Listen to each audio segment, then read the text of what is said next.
Again, if you take a look at these photos, it's clear that religion plays an important part in the daily lives of the individual. To the left is the Golden Temple in Amritsar, India, the holiest site for Sikhs. To the right is a gentleman with a talisman on his head in Varanasi, India. And along the bottom is the Ganges River, the holy river of Hinduism. In fact, the next part of our Asian study is the place on earth where religion is most intimately entwined in the daily goings on of the individual. It affects the food people eat, the clothes they wear, the patois of their language, even the movement and rhythm of their daily routines. Therefore, it should be no surprise that South Asia and the Middle East gave the world the largest, most widespread, and most influential religions on earth. Because of this, I do not believe it's possible to discuss this part of the world without going through the basics of the major religious belief systems. I recognize that for religious people, they hold religious beliefs very close to their personhood. That's fine. I don't want to offend anyone, but at the same time, this is a university transfer level course, and we have to deal with these things openly, so let's get on it. 4 of the religions came directly from South Asia, the area centered on India. They are Hinduism, Buddhism, Jainism, and Sikhism.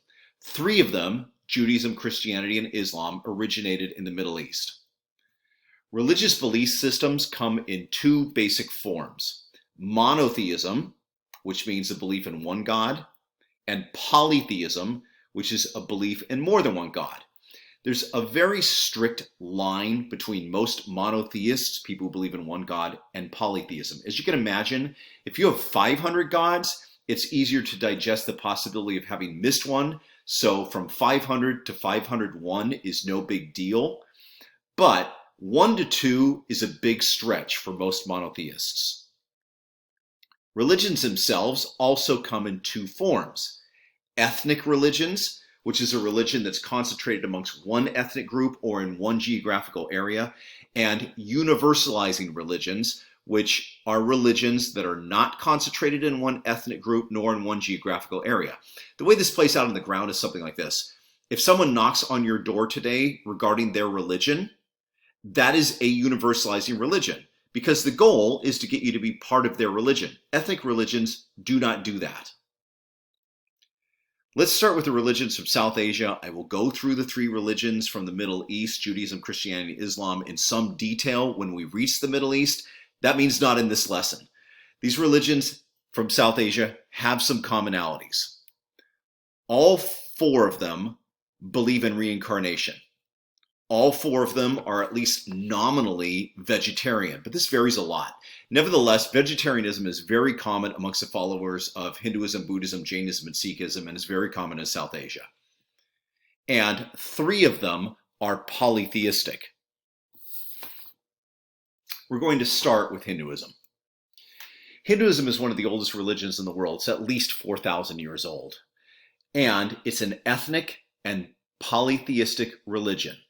Beginning around 3,500 to 4,000 years ago, people from Central Asia, at least in all likelihood Central Asia, began to enter Southern Asia from the northwest.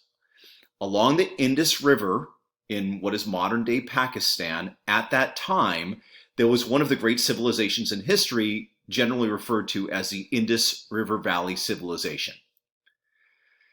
There's very little known about the Indus River Valley Civilization.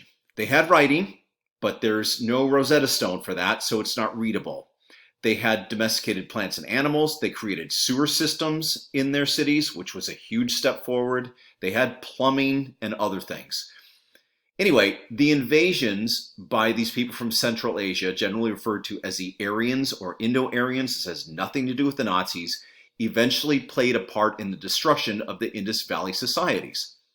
These newcomers spoke different languages. They rode horses, like what I mentioned about Mongolian in an earlier episode. Central Asians were the people who first domesticated horses. And as you saw in Guns, Germs, and Steel, horses were a big step forward in warfare. These people also created the chariot, another advancement in warfare. Along with these things, they brought Hinduism to South Asia. One of the most well-known aspects of Hinduism is the caste system, which is almost certainly something that came into the region from people from South Asia, or Central Asia, excuse me. The caste system is a strict social segregation of people based on occupation and ancestral ties. In a nutshell, your past life determines your current status in life, and you migrate to different social levels in death, not in life. If you live a good life, you move up after death. If you live a bad life, you move down after death. Obviously, from a Western perspective, you can see how this could be used for discrimination. And in fact, in India, when it became independent in 1947, discrimination based on the caste system was outlawed. But since it's soaked into the religion, the primary religion of India, it of course occurs. People mainly marry within their own castes, and people are primarily social within their own castes. Additionally, about 90% of Hindus live in India, and most of the rest live in the surrounding countries. Because it is a multi-ethnic religion, the ethnic religion part is based on the lack of an interest in conversion. And, of course, it is geographically centered in one place, which is India. Let's take a look at some pictures. This is a gentleman bathing in the Ganges. The Ganges River runs through northern India. The Ganges River Valley is up in northern India. And to bathe in the Ganges River is almost like a form of baptism where it cleanses your body and your soul of sins. This man is known as a sadhu. He's a holy man. These people give up all of their possessions and then rely on the goodwill of other people. And then, of course, what they do is sort of tell your fortune and give you religious advice. Varanasi, which is in northern India along the Ganges, is the holiest part of the Ganges River. And people go there, literally people go there to die and then be cremated there. Because if your body is cremated at Varanasi and then your ashes are dumped into the Ganges River, you escape this reincarnation cycle. In this photograph, if you look at that, you can see that there's, in the background, you can see people two men carrying something down the street. What they're carrying down the street is a dead body. And that they're going to bring it to the Ghats, which are the steps that lead down to the Ganges, and cremate that body. And this is cremation. It goes on 24/7 in Varanasi on 2 of the Ghats. When I was there, not only did it never stop, there were 4, 5, 6, 10 people being cremated at a time. And then you can see the water down at the bottom, the ashes and whatever's left, which is not always just ashes, gets pushed off into the river and then off it goes. You can see there's even cows in the foreground. It's fascinating.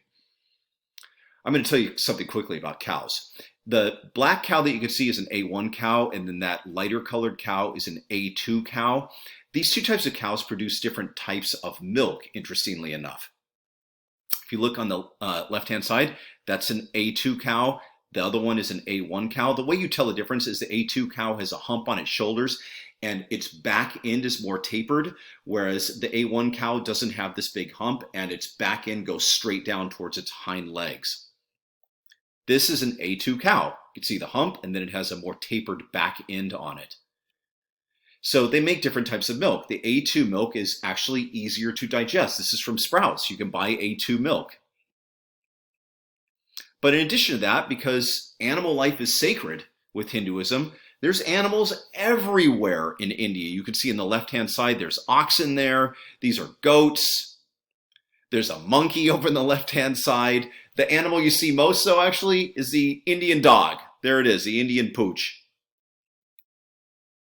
And elephants. All animals are sacred. Next is Buddhism. Buddhism is about 2,500 years old. It's a universalizing and polytheistic religion. Now, some people, in my experience, mostly Westerners, who view Buddhism from a Western perspective, argue that Buddhism does not really have gods. My experience in Asia is that it does, though. There are many overlaps with Hinduism, including with the gods. But Buddhists reject the caste system. And although it began in Bodh Gaya, India, Buddhism is no longer a substantial religion in India.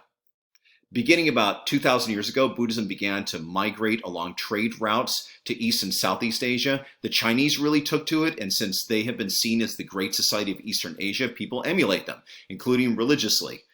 Partly because of this, the center of gravity of the religion, although it started in India, is now in Eastern and Southeastern Asia. This is a Buddhist temple. I want to explain something to you very quickly. The Buddhas are not something that you pray to. You're praying to become like Buddha, which is reach enlightenment and then get out of the reincarnation cycle. Because of that, Buddhists take on all sorts of different forms. Jainism. Jainism is also about 2,500 years old and began in India, just like Buddhism. It's an ethnic and polytheistic religion, which also rejects the caste system.